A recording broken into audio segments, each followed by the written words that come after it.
어디 가냐?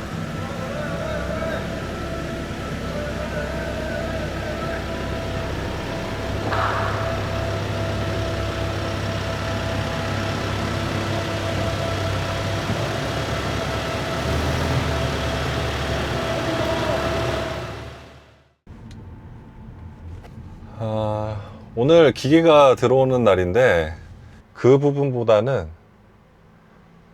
사업에 관련해서 한번 얘기를 해보고 싶더라고요. 일단 사업하는데 돈이 얼마나 들어가는지, 그리고 사업은 어떻게 시작하면 되는지, 그 부분에 대해서 한 번쯤 영상으로 남기고 싶은 생각이 있었는데 오늘이 딱 기회가 좋은 것 같습니다. 그래가지고 일단 사업을 하는데 어떤 분들이 사업을 해야 되느냐, 사실 엄청나게 이게 좋은 기술이 필요하다? 뭐 기술이 있으면 당연히 좋겠죠. 근데 기술보다는 영업력이 좀 많이 좌지우지하는 것 같아요. 일단 내가 아무리 기술이 좋아도 영업력이 딸리면 말짱황이잖아요, 그렇죠? 그리고 초기에 자본이 어느 정도 좀 있어야 되는데, 제가 생각할 때 자본은 많으면 많을수록 좋다. 너무 당연한 얘기죠. 왜 그러냐면 저는 초기에 자본이 없이 사업을 시작했거든요. 그렇지만 추천하진 않습니다. 왜냐하면 이제 사업할 때 돈이 없으면 제 스스로가 위축돼요. 그 분위기가 회사에도 영향을 미치게 됩니다. 어떤 얘기냐, 돈이 없으면 뭘 하기가 힘들어요.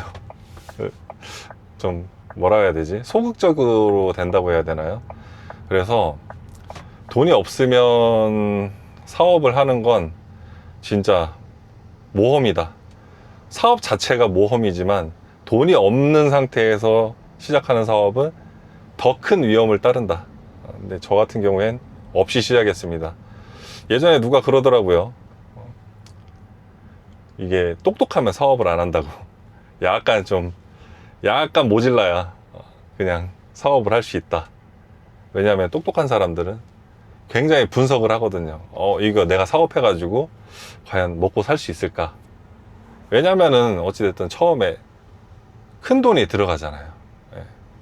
똑똑한 사람들은 돈 없이 사업을 시작하지도 않을 뿐더러, 그리고 투자 대비 이 아웃풋을 생각을 하실 겁니다. 근데 그렇게 생각하면 처음에는 사업으로 큰 돈을 벌기가 어렵거든요.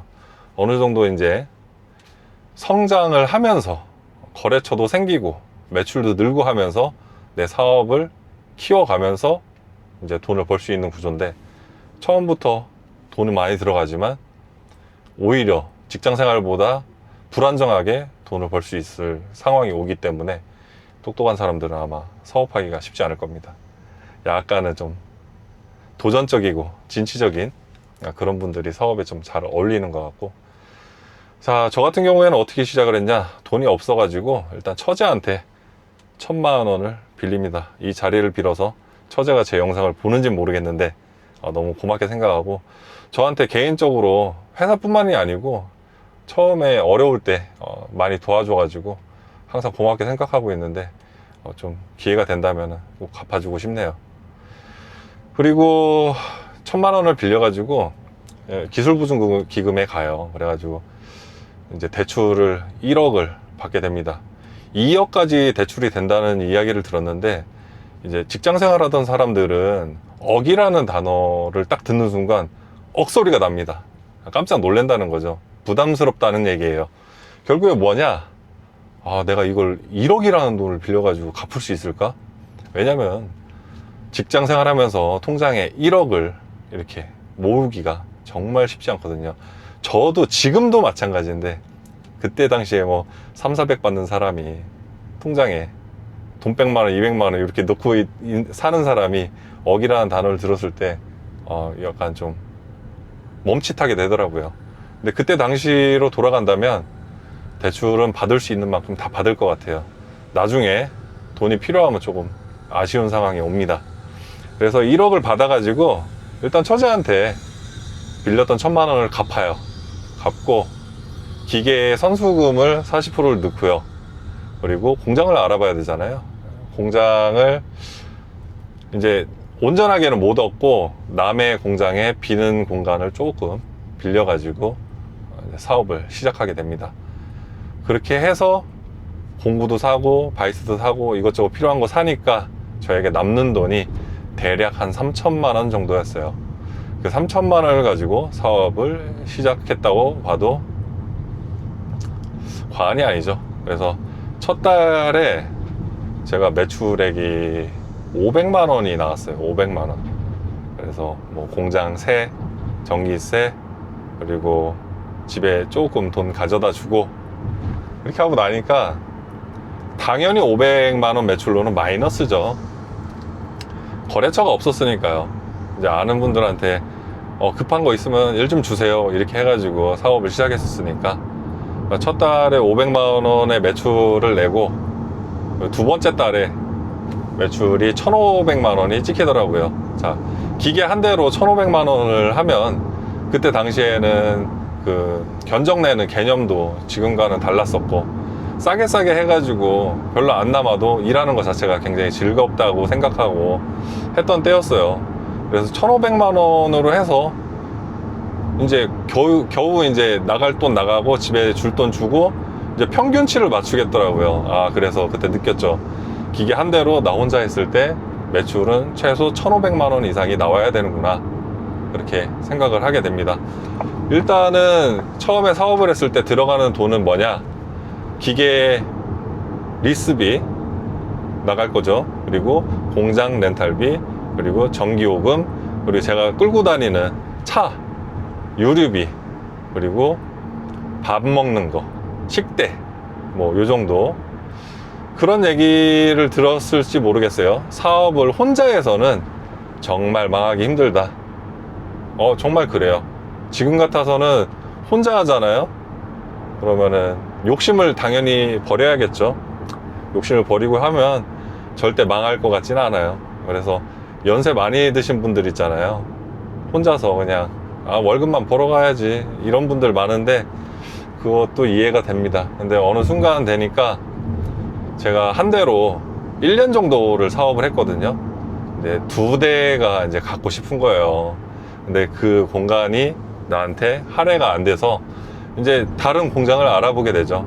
다른 공장을 알아보고 그 공장에 기계를 이동을 시키고 한 대를 추가로 구매를 하게 됩니다.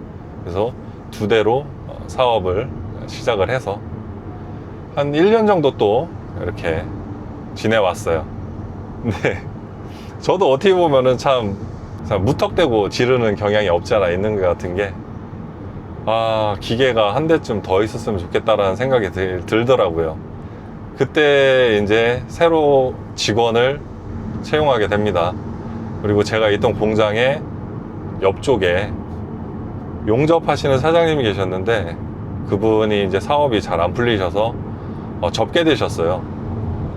그래서 이제 건물주님은 알고 있었으니까 전화를 드렸죠. 그 자리에 내가 들어가겠다. 그렇게 해서 온 데가 지금입니다. 그래서 우여곡절도 많았죠. 매출이 좋을 때는 상관이 없었는데 떨어질 때는 기계도 한 대 팔아봤었고요. 근데 오늘 그 나갔던 기계 자리에 새로 장비가 이제 들어옵니다. 그래서 그 관련해 가지고 영상을 좀 남겨보려고 하고요. 사업 관련해서는 이거죠. 돈은 중요한 게 아닌 것 같고요. 일단 매출이 있어야 되는데 그게 사실 제일 어려운 거예요. 돈은 많으면 많을수록 좋고, 그리고 거래처는 확실히 있어야 한다. 그게 조금 애매한 부분이긴 한데 너무 이렇게 모험적으로 사업을 하는 거는 추천드리지 않습니다. 특히나 40대 분들은 좀 어려워요. 30대 분들이라고 하면, 그것도 30대 중반 이하 그런 분들은 뭐 얼마든지 도전하는데 뭐 어려움이 없겠지만, 일단 가정이 있으신 분들 같은 경우에는 좀 매출을 좀 안정적으로 가져가시는 걸 추천드려요. 아무튼 그렇게 해서 이거예요. 돈은 많으면 많을수록 좋지만 내 돈은 한 푼도 없어도 사업은 할 수 있다. 대신에 제 인생을 갈아 넣어야 됩니다. 그래서 그 부분에 대해서도 제가 상당히 고민이 많아요. 요즘도 제가 이제 6년 차거든요, 사업한 지. 요즘도 주말에 잘 못 쉬거든요. 그렇게 해야 뭔가 회사를 유지하는데 좀 어려움이 없는 것 같아요. 아무튼 오늘 기계 들어온 거는 정말 많은 고민이 있었고요. 좀 더 나은 환경으로 일을 해보고자 결정을 하게 되었습니다. 또 화천 장비는 처음 써보는데 어떨지 그 리뷰에 대해서도 한번 시간을 내서 한번 영상 남겨보도록 하겠습니다. 한 번도 안 써봐가지고요. 저도 참 설레는 부분이 없지 않아 있네요. 아무튼 다음에 또 이제 화천 장비 리뷰하는 영상으로 찾아뵙도록 하겠습니다. 오늘 긴 영상 들어주셔서 감사하고요. 그리고 궁금한 부분, 사업을 내가 해보고 싶은데 이런 부분 어떻게 생각하십니까? 뭐 이런 질문글 있잖아요.